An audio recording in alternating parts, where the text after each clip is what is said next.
Stocks sink as trade fairs grip Wall Street. Gold is falling, everything's down. No exception for the crypto market as the Fear and Greed Index is back at a sub 29 now. It's at 26. I blink my eye and it drops a few points. We gotta work through some chop, but remember, you gotta be greedy when people are fearful. All this will boil over with one tweet from Donald Trump. Once trade fair settles, we're going to be looking at a new market structure, but we do know where the puck is heading. And the puck is heading over to the blue ocean of Base and Coinbase to be exact. Brian Armstrong is off on a spending spree. If you didn't know, he just bought an NFT for 8 episodes of a podcast. But not just any NFT and any podcast. He spent $25 million to get Kobe and Ledger status back producing again. If you didn't know, Kobe is legendary. He actually made this NFT to retire from crypto and to focus on his venture fund. He's not having a bad day at all because Coinbase went and purchased that venture fund from Kobe.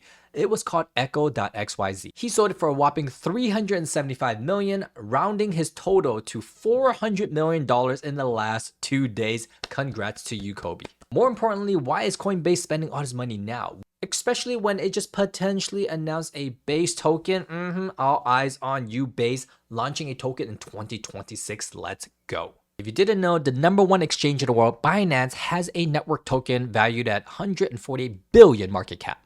Bybit has a network token in Mantle at a $5 billion market cap. And Coinbase, well, where is Coinbase? Well, Coinbase is not here, but they are the 3rd largest exchange behind Binance, behind Bybit, which means early days for folks who potentially get a Base token airdrop.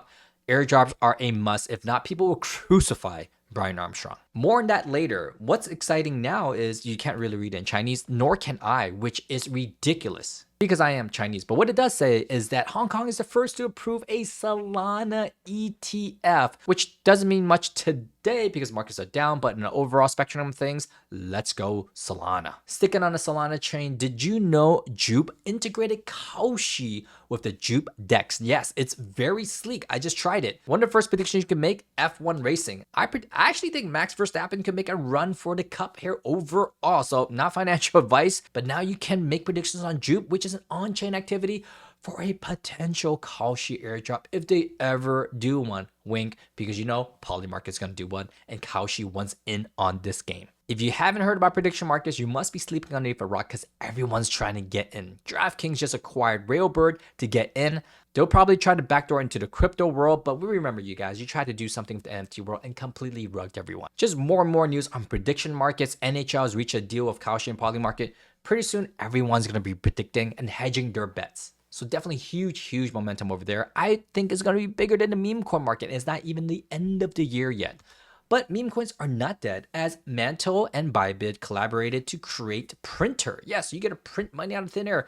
They raised $4.5 million to launch a token launchpad. A little bit late, about 6 months late to be exact. Meme coins aren't going anywhere and Mantle is book value. They have like $7 billion in the treasury. And if you like that ecosystem, heck, go on there and print some meme coins, print some money, make that printer go burr. What I'd be more excited about is that Mantle has a prediction market and a perp site. Well, perps was a meta of 2 weeks ago. We're on prediction markets now. Doesn't mean that meme coins aren't going up and to the right. We caught Tibber back in May. It's hit 3 to 4x since our call.